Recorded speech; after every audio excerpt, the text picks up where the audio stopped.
Great. Well, again, thank you all so much for joining us this afternoon for today's program, The Factory Witches of Lowell with C.S. Malrich. Author C.S. Malrich will discuss her brand new novel, The Factory Witches of Lowell, which is a riveting historical fantasy about witches going on strike in the mill town of Lowell, Massachusetts. So CS, or Charlotte, grew up in northern New Jersey. In addition to writing, she has taught mythology to undergrads at the University of Maryland and pursued interests in folklore, cultural studies, and public health, sometimes all at once. Her fiction explores intersections of liberation and justice with an infectious dance beat. Her work has appeared in Apparition Lit, Aries Magazine, and the Among Animals anthologies. And her first novel, Fire and Locket, was published back in 2019. And again, this program is a collaboration between the Tewksbury Public Library and the Pollard Memorial Library in Lowell. So all 40 of us joining Charlotte live here on Zoom, and I'm sure the hundreds that will watch later on via YouTube. Let's give a big virtual round of applause to Charlotte. And Charlotte, you can take it away. Thanks so much. Thank you so much, Robert, and thank you to Sean over at the Pollard Memorial Library and to the whole Tewksbury team here.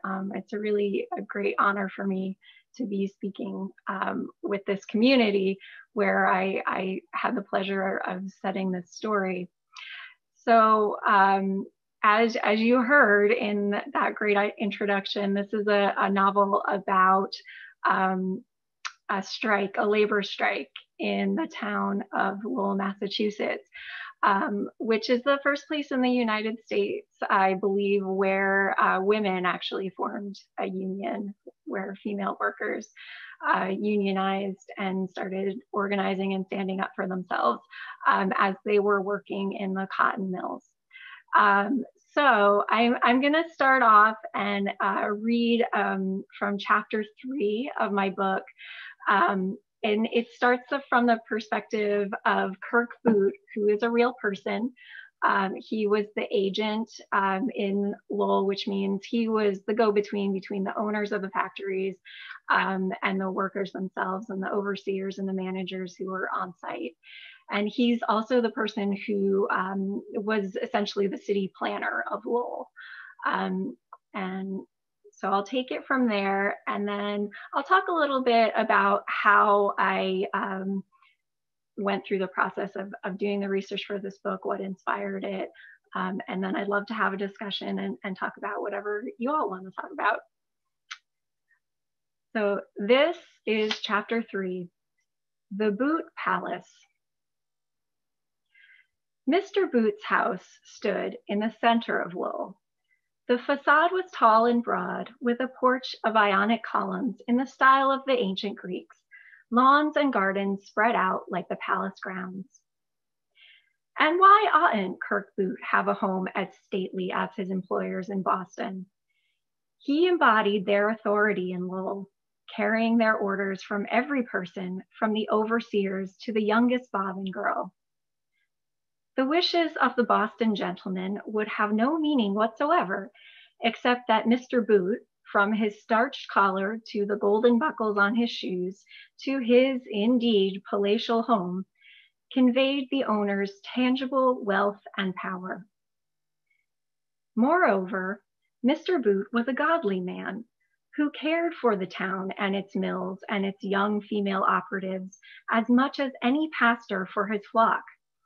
He'd provided promenades and parks for their amusement, clean homes for their safety, and firm rules and regulations for the care of their souls. What other factory posted exhortations against drinking and gambling? What other employer not only provided beds to his workers, but told them clearly when to be in and out of those beds? What other town could boast 5,000 unmarried young women and not one case of bastardry? Yet here in his library sat another overseer telling another tale of mutiny. "Third day in a row," said Mr. Curtis, overseer of the Merrimack Corporation. Third day in a row, they do not come. His was a thin face, somewhat overly endowed with crooked nose, that did nothing to hide his tempers. Certainly it isn't every girl, said Mr. Booth, hoping a calm demeanor might prevent his visitor from upsetting the tea service. Today I have enough weavers for one floor only, and not enough spinners to keep them in thread. Mr. Booth noted as much in his ledger. They can't stay out forever. They require wages for their room and board. Curtis's singular nostrils flared. You don't know women, do you? They'll last for weeks on spite alone. He slapped the desk like an impertinent schoolboy, which caused Mr. Booth's pen to splutter. A frown creased the agent's face. With his powers of empathy, it was no great exertion to imagine that many a man or woman chafed under Curtis's supervision. Let it not be said we are cruel masters, he said, coming to a decision. Give the operatives who stayed on an extra nickel this week. I'll put it out that any who return at once will get the same. The overseer scowled. Better to drag the rebels back in by their hair. To what purpose? Mr. Booth blotted his ledger. Earning even more spite. At least you ought to make an example of the ringleaders. I could point to a few. I'm sure you could, but this isn't the old world, and our operatives aren't serfs to be whipped and transported. The maid interrupted to announce visitors at the front door. None too disappointed to leave this meeting, Mr. Booth rose to go and see. A dozen mill girls were standing between the Greek columns. Mr. Booth, we are so pleased to find you at home, said a short, sturdy child of 15 or 16. Good morning. Something about the girl's appearance disquieted Mr. Booth beyond the obvious fact that they were on his porch instead of in the factories. Who might I have the honor of addressing? His first glance had been wrong. There were more than a dozen of them, many more. The one who had spoken smiled. We represent the Factory Girls Union of Lowell. Union? So it was war, was it? The working men of the women against the capitalists. Precisely the sort of thing he and his employers had designed Lowell to prevent. Mr. Booth cleared his throat and chose to remain calm. Oh, what's your business with me? It would not be the owner's side that opened hostilities. You may have noticed that we have not returned to work since Friday. We are here to present you with our demands before we do so. Before he understood what was happening, she had pressed a leaf of paper into his hand. Mr. Booth was literate, quite so, and yet his mind could not make meaning of the runes it found on that page. At most, it snatched out words he recognized. Clocks, boarding houses, ventilation, health, females, equal. None of us, said the girl who had handed him the page, will return to our posts until the corporations comply with these demands in good faith. Mr. Booth stared, wondering what sort of creature he was facing. Not a lovely one to look at. Her small eyes were black and round and quashed together with a blunt nose at the central latitude of her face. A bonnet might have helped, but her head was bare, brown hair wild. Indeed, all the young female faces before him were framed with free-flowing locks, from the freckle-faced girl with flaxen hair to the dusky beauty with lips like a gem. Each one wore an armband of the most curious variegated cloth. It wasn't cotton. The skin at the back of Mr. Booth's neck prickled. My dear young women, he began, composing his features carefully into a smile. Young women, he acknowledged the full crowd. Clearly, you have considered your lot and noticed many arenas for improvement. I understand, but even the simplest of alterations cannot be accomplished in the space of a day. The black-eyed leader cocked her head. We'll wait. Kirkboot, of course, was a Christian and an educated man, a man in full mastery of his base animal nature. And yet, when she held her face at that angle, every bit of him, from the marrow of his bones to the tip of his eyelashes, wanted nothing more than to shatter that arrogant smirk against the back of his hand. Instead, he swallowed and patiently, as if speaking to his own adorable but wayward progeny, explained to the young women that they worked for a modern concern, a species which required continuous production to survive among its rivals. I promise you, he finally said, the Boston gentleman will get a full account of your demands, but no change will be possible unless you return to work. Any girl, he redoubled his tolerant smile, any girl who does so immediately will receive an additional nickel in her pocket at the end of the week. That quieted the little swarm. A nickel? Asked the stout little leader. Yes, he replied, pleased that he had chosen this gentle, generous form of persuasion. This week and next until the very end of your contracts. You raised our board by 25 cents last week. Mr. Boots' mouth opened, but he had no reply. The girl shook her head. We are a union now. Tell your masters. She nodded at the paper in his hands and then gave some signal to her sisters. The crowd turned about and marched away, militaristic precision in their steps. Mr. Boot shut the door before they were out of sight. He stretched out an arm to the lintel, supporting himself while his limbs took to trembling. Well, did the carrot move the mules? Mr. Boot lifted his head. Curtis stood watching him, those prodigious nostrils flaring with the answer he must already know. This impertinence is uncanny. That's what comes of giving women a free rein. Wages spoil them. Soon as they have money in their hand, they get to think that they're people in the world, and they want to say what's so. I've seen it even in some men. Better ship this lot back to the farms and let your boss and nabob start over.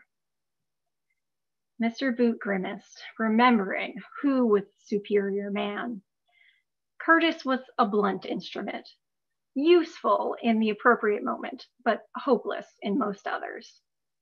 Instead of listening to the overseer further, Mr. Boot thought about the bands of strange cloth wound about the girl's arms and their hair flowing wild over their shoulders.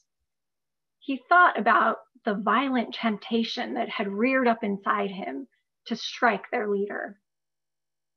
Might that not be his soul rebelling against the presence of something foul and evil? Mr. Boot crossed himself and then thought better of it. Witchcraft? No. There hadn't been a witch in New England for 200 years. Besides, what worker would go so far? This wasn't Lancashire, this was Massachusetts. And yet, these girls were so very defiant. Mr. Boot crossed himself again.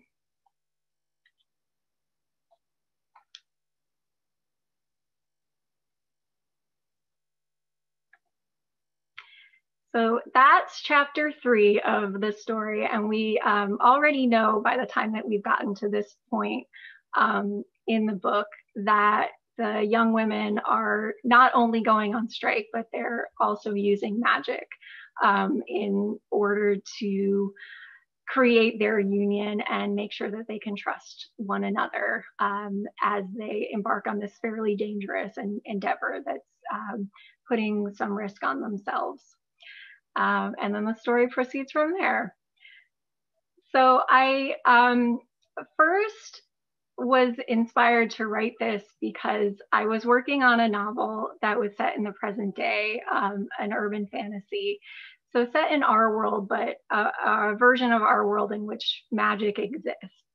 And I wanted to include labor organizing in that story. And then that made me think very hard about what kind of magic and how it would be used at different by different classes of people in this universe that I was creating.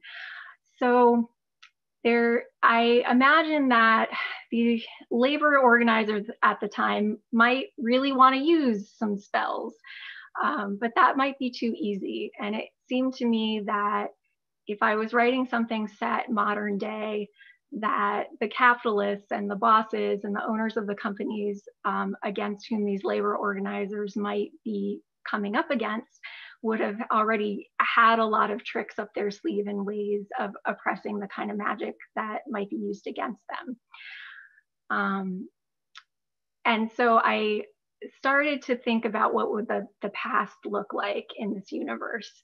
And I really wanted to write a story when the magic that working class people were using would be effective. And so I kind of wanted to go back to a period of history when capitalists maybe weren't quite so savvy. And I got the opportunity to write that story because I saw a call for an anthology, which was edited by Daniel Jose Older, called Hidden Youth. They were looking for historical fantasy stories that would be representative of classes and types of people who often didn't get represented in the average fiction. And he specifically said he was looking for working class stories. Some of the other folks in my writing group were also working on things to submit to this anthology. And I said, well, this is the opportunity. This is the place where I can write some of that backstory to this novel that I was working on and work out some of these ideas about what magic might have looked like 200 years ago in my universe. So I started to think, well, okay, so I need a labor struggle that I can write about. I've got this idea for this system of magic, but where is it set exactly? What's the geographical place? I'd been listening to voices from Howard Zinn's A People's History of the United States. And one of the sources that he quotes in that book is Harriet Hansen, later Harriet Hansen Robinson, who worked in the mills in Lowell, who was one of the mill girls. And the piece of it that was quoted in this part that I was listening to was read by Marissa Tomei, and it's Harriet Hansen at the tender age of 11, standing up in the middle of her weaving room, telling her coworkers, I'm going out on strike, and if the rest of you don't join me, you are all cowards, because we've got to stand together and we've got to do this together. And this is 1836, if not earlier, shortly after the rent had been raised on the boarding houses on the young women who were working in Lowell. And I thought that was just an amazing piece of class consciousness from a very young person, from a female person. And I thought, I've got to find out more about who this person is and what was going on there. And fortunately, most of you who live in Lowell, I think, probably have heard of Harriet Hansen and her memoir that she wrote about working in the mills there, called Loom and Spindle. So that was my first primary source. to start reading about Lowell and finding out more about it. And the more I did research, and I learned that there's actually a historical park where I could go and visit the boot mills and see some of this machinery still operational, that I could tour a boarding house and see where these young women lived. I realized this is an incredibly well documented period of history, and that made it a really fun and interesting and an easy place to write from, because I had so much material to work starting off of. And then I did as much reading as I could about the period, not specifically related to Lowell, but looking at the cotton industry at large. The Half Has Never Been Told by Edward Baptiste is an incredibly important history from the perspective of racial justice, because he looks at how the enslavement of kidnapped Africans became the basis of industry in the United States. And I could not write this story without acknowledging that the cotton that these young women were working with every day started off in fields where it was picked by enslaved people. And I actually got a lot of imagery and ideas for how, and language for how to describe kind of the power of these captains of industry from reading that book. And then another incredibly important history was Charity and Sylvia, which was written by Rachel Hope Cleaves, which is a wonderful look at a very particular relationship between two women, Charity Bryant and Sylvia Drake, who met in the early 1800s and formed a romantic relationship and actually lived as a couple in Vermont for the next 40 years. And the way that they spoke to each other and thought about their relationship inspired me that I could write a same-sex relationship into The Factory Witches of Lowell as well. So my two main characters, Judith and Hannah, have a love story as well as a labor story here. And it as soon as I started writing them as a couple, it felt very right. That they were so intimately connected in this labor struggle, but also as two people who whose souls were just sort of meant to be together.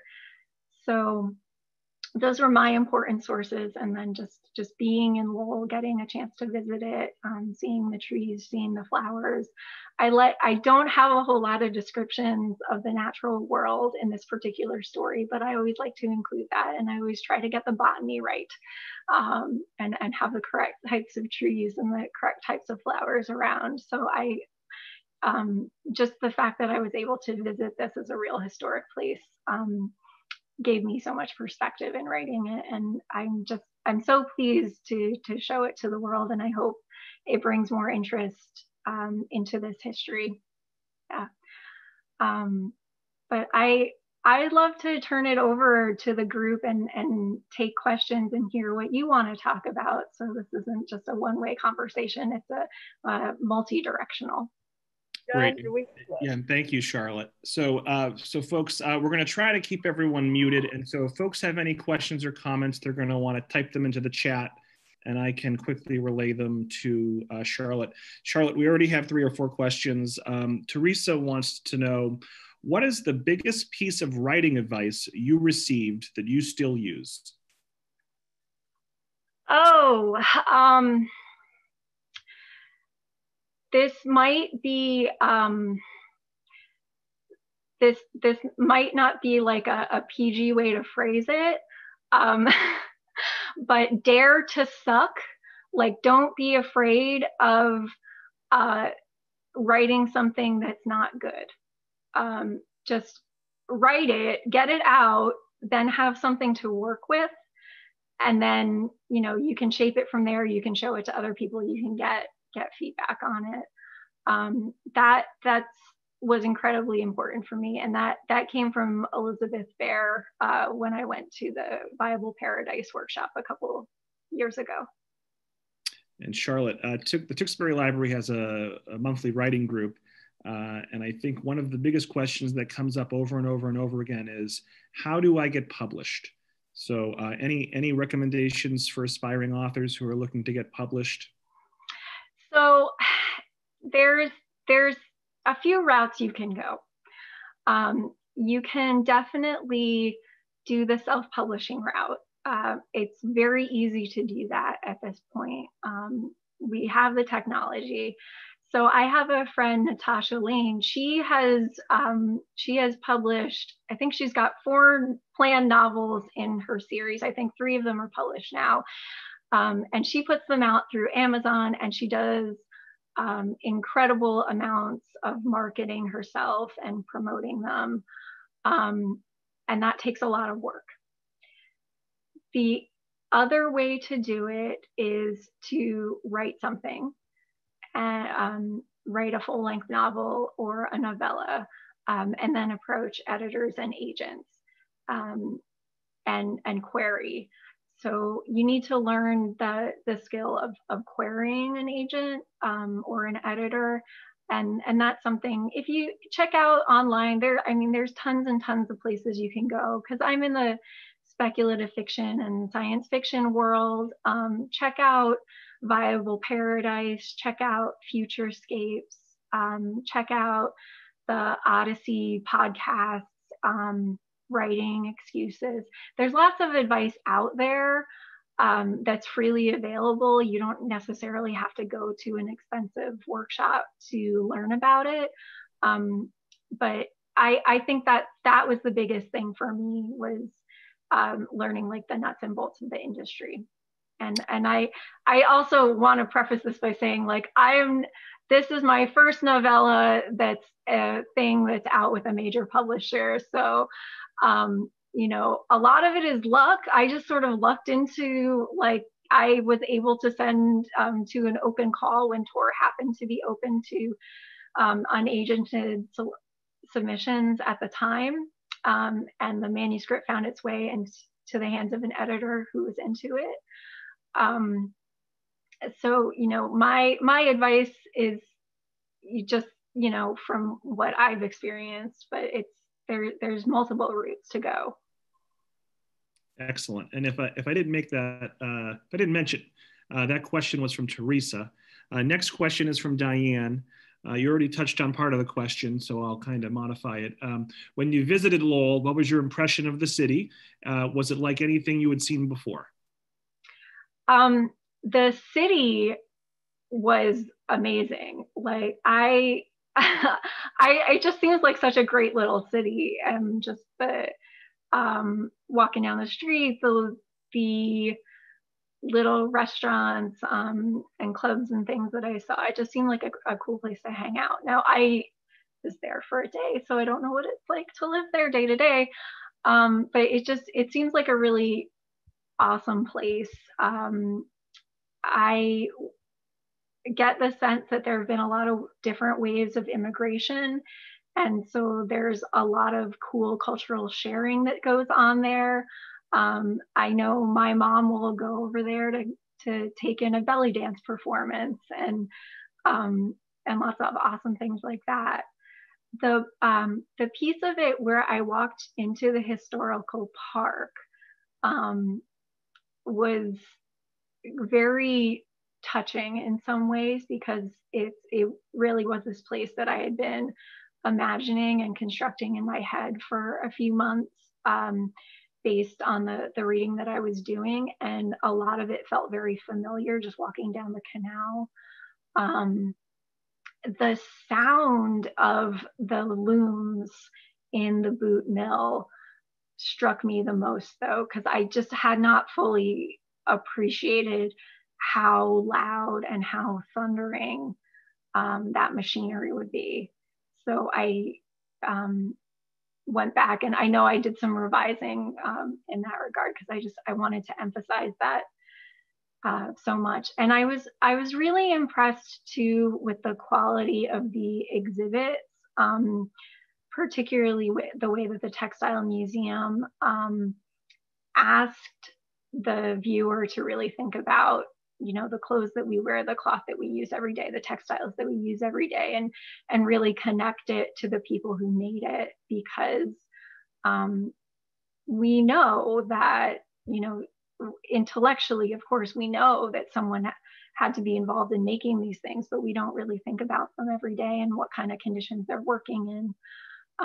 So I was really impressed by that. I haven't been to many museums that are really that class conscious.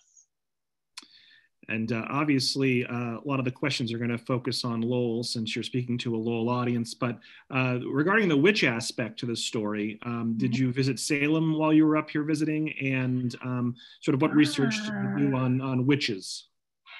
So I've been to Salem in years past because Salem's just cool.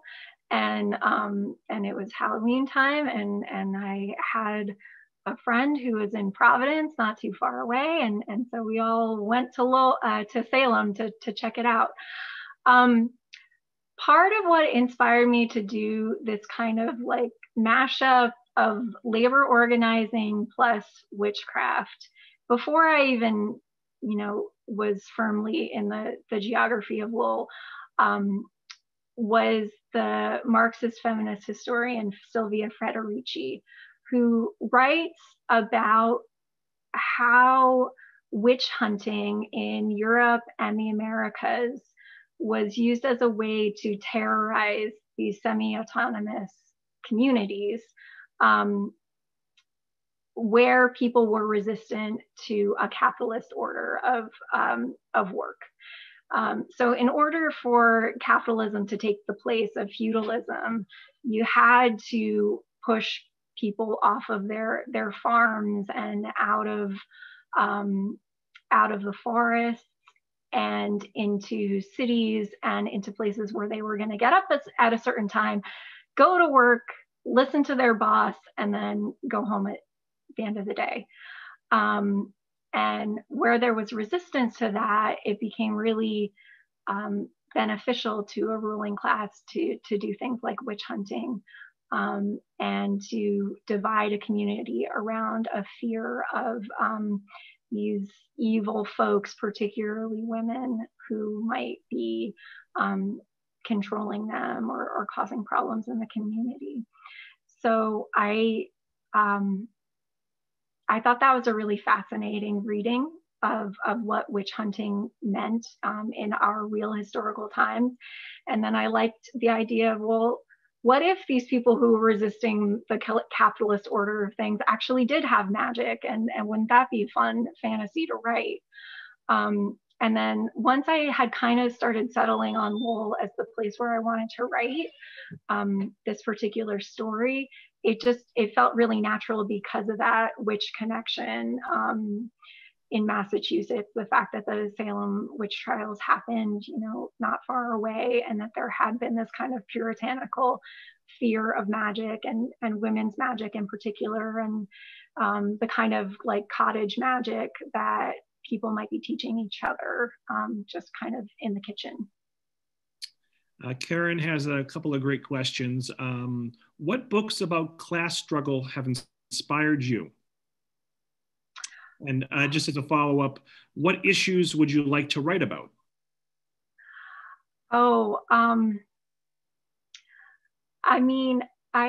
There are so many great books about class struggle. I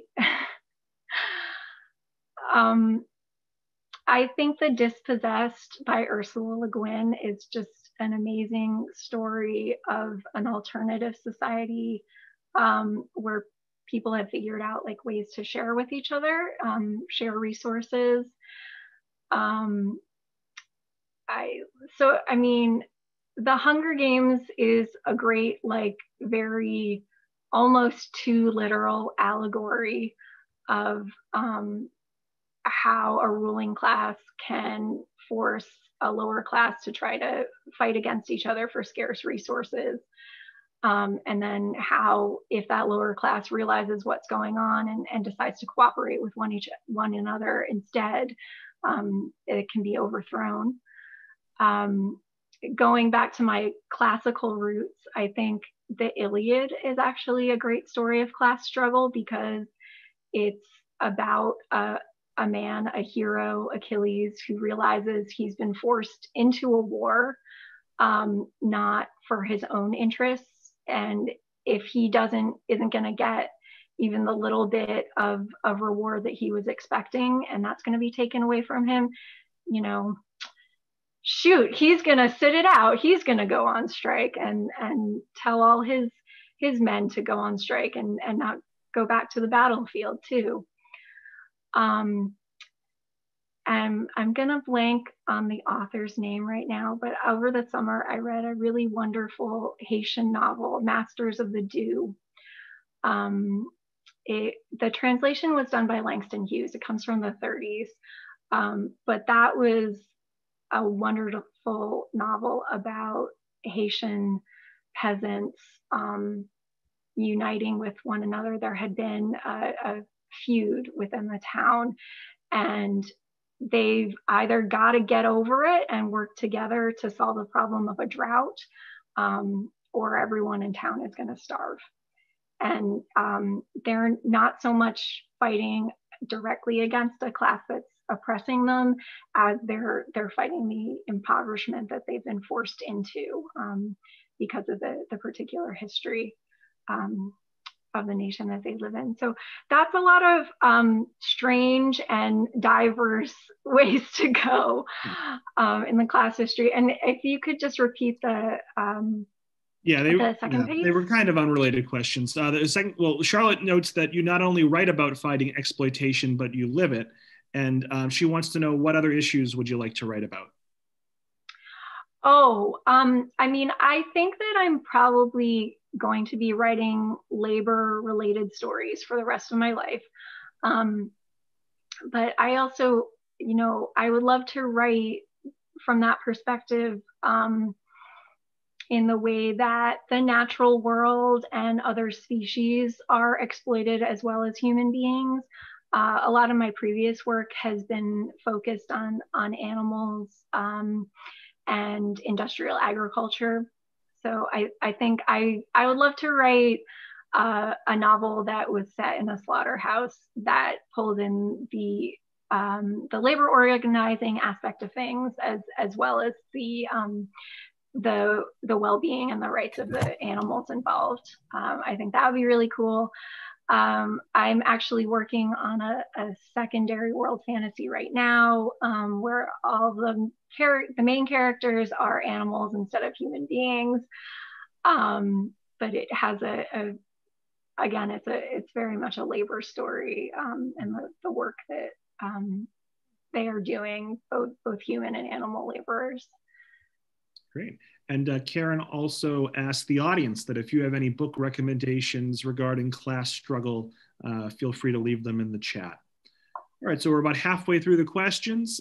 Diane wants to know, what works of magic-based fiction have influenced you?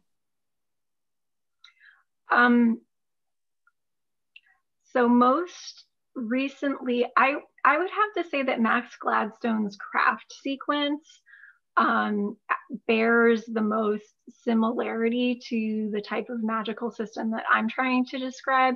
He does this really interesting thing where magicians in his universe can use a kind of magical sight to see depths and obligations and kind of untwist all of those things. And that was important for me in the way that I was trying to imagine the relationship between the workers, the things that they make, the tools that they use, the factory and the machinery in the factories. As I was working on this factory witches story. More broadly, I love China Mieville. I love Octavia Butler. I love Peter Beagle. P. Jelly Clark, you've got to read. Everybody, if you're looking for a way to mythologize American history, particularly from a Black perspective, and what justice means or doesn't mean. Those things have been all very inspiring to me. Taylor wants to know, are you planning to write more in this universe? You had referenced a modern novel. Yeah, I would love to. It's all in my ideas and works in progress folder. So that modern novel is still, hanging around in draft form. And I would love to write more in this universe. And actually, I'd love to have other people write in this universe too, and take it to different parts of the globe and from different perspectives. Paul would like to know, would you describe your writing process, especially as it pertains to finishing the first draft? How long did finishing your first draft take? And what steps did you take after finishing that draft? I would say it's too long. First of all, I think I started this in 2016. So it's a long process. The first thing I do is I try to write a draft from start to finish and then revise it to the point that I'm either happy with it or I don't know what else to do with it. And then I'm part of a critique group. And that's another thing, aspiring writers who might be listening in and looking for advice. Join a group, have friends who also read and write and give it to them. Listen to their feedback, listen to what they like and listen to what they don't like. And don't beat yourself up too much about what they don't like, but also take it into consideration and revise it a lot. So this novella went through at least 3 stages of revision before it got to a publisher, and that was and at each of those 3 stages, a different group of friends and other writers looked at it, read it, gave me feedback about it, and helped me kind of like figure out what the story was missing. Paul also wants to know, how many words are typically in a novella? Oh, good question. I think typically if you're getting over 10K, then you're in novella range, and then and from there anywhere up to like 60K is kind of novella area. It will depend on the publisher, how they define it. I know we just finished November, which is National Novel Writing Month, and they define a novel as anything 50,000 words, 50K and above. That's a fairly short novel. These are sort of academic terms that don't mean too much, but yeah, that basically, if you're aiming for novella length, go between 10,000 and 60,000, I would say.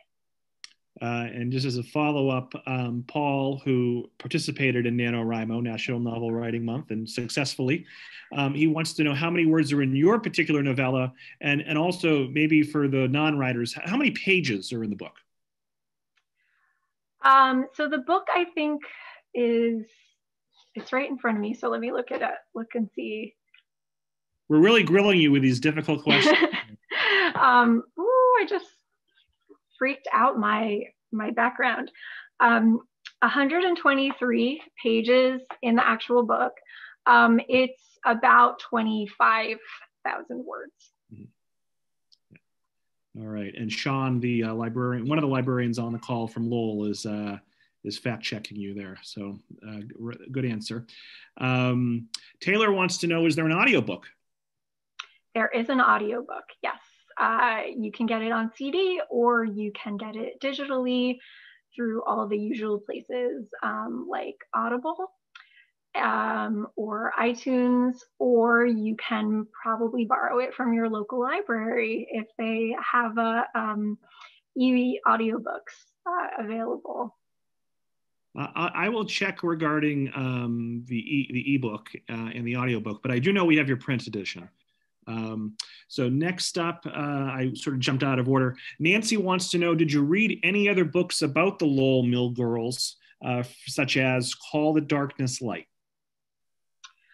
I am not familiar with Call the Darkness Light. The main history that I read was, a secondary source was The Bells of New England by I believe it's William Moran. So that was my main historical source. And then in the fiction world, Kate Alcott's novel, The Daring Ladies of Lowell, and Catherine Patterson's Liddy. I read both of those. Great. A few more questions here before we wrap up. Colleen has a comment and a question. She says, I toured the boot mills with a National Park Services guide. The noise level must have been demeaning. Maybe she meant deafening. I'm assuming it's a Zoom typo. Was this issue addressed by the union? The noise? Not specifically from what I heard. But it was definitely something that came out in a lot of their writings. You know, when you go, there were two newspapers that the young women actually published themselves, the Lowell Offering and the Voice of Industry, fairly regularly, and they often wrote about what, you know, just the day-to-day experience. So that came up a lot, but I didn't find it addressed anywhere directly. Yeah, they talk a lot about ventilation because it was very difficult on their lungs being in these factories, but they didn't talk so much about addressing the noise.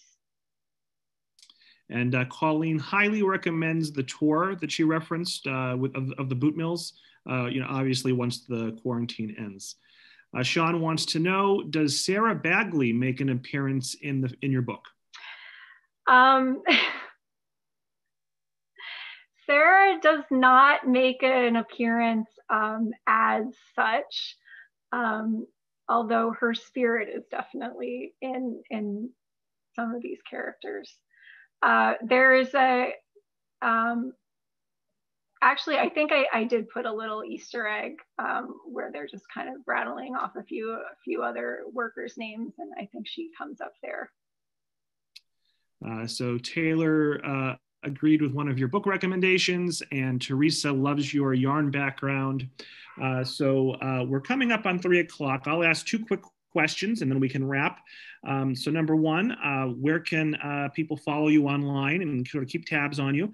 And what's next for Charlotte? What's your next, what are you working on right now? So you can, if I can look up there, you see my CS Malrich there. You can follow me on Twitter. I'm not on Instagram as much, but I'm there. My website is also csmalrich.com if you want to stay in touch with things that I'm doing. You can also contact me through there. So what's next for Charlotte? I'm going to keep writing, and hopefully I can't promise anything at the moment. I don't have anything firmly coming out right now, but I'm going to continue writing in this vein, and otherwise I'm just going back to my 40 hours a week day job and trying to organize a union there. So great. Well, Charlotte, thanks so much for speaking with us today. Do you have any final words for the group? Thank you so much for letting me be part of this. Drive safely in the snow if you're up in Massachusetts. And yeah, thanks a lot. It's been a real pleasure to be here with you all. Great. Well, thank you, Charlotte. Thanks for a wonderful afternoon. I want to thank Sean and Bridget over at the Pollard Memorial Library in Lowell for helping make this possible. I want to remind folks that you'll be receiving an email within the coming days. Please fill out the feedback survey. Let us know what you thought.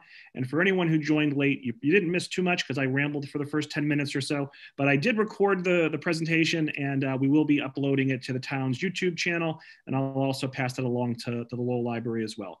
So again, thank you all so much for joining us. Thank you, Charlotte, and I hope everyone has a wonderful rest of their day and enjoy the snow. Thanks so much.